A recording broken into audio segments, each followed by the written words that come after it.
Football বিশ্বকাপের উন্মাদনা ছড়িয়ে পড়েছে দেশে দেশে। যদিও এবারের ফুটবল বিশ্বকাপের আসর প্রায় শেষ পর্যায়ে, তবে এই বিশ্বকাপ ঘিরে হাতে তৈরি দানবীয় এক ট্রফি নিয়ে নতুন উন্মাদনা ছড়িয়ে পড়েছে।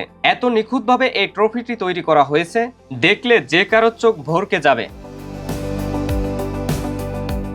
13 ফুট লম্বা এবং প্রায় 4000 কেজি ওজনের এই দানবীয় ট্রফি তৈরি করেছেন কলম্বিয়ার স্থানীয় দুই কারিগর। তারা সম্পর্কে আপন ভাই। ফুটবল বিশ্বকাপের উন্মাদনাকে কাজে লাগিয়ে কলম্বিয়ার বাকু ওরা অঞ্চলে এই ভাস্কর্যটি তৈরি করা হয়েছে।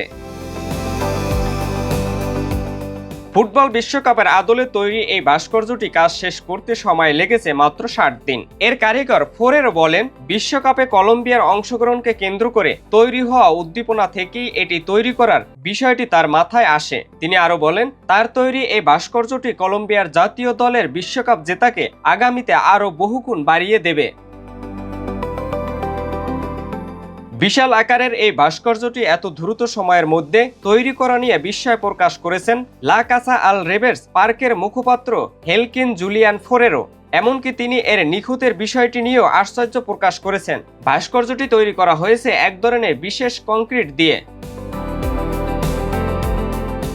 এবারের ফুটবল বিশ্বকাপের শেষ 16তে উঠেছিল কলম্বিয়া, তবে এর পরপরই সুইজারল্যান্ডের কাছে প্ল্যানটিতে বিদায় নেয় দলটি। তবে এখানেই দলটির বিশ্বকাপ জয়ের স্বপ্ন শেষ হয়ে যায়নি। বিশ্বকাপের আদলে এই ভাস্কর্যটি তৈরি করা হয়েছে, সেটি কলম্বিয়ার ভক্তদের মাঝে বিশ্বকাপের স্বপ্ন বাঁচিয়ে রাখবে।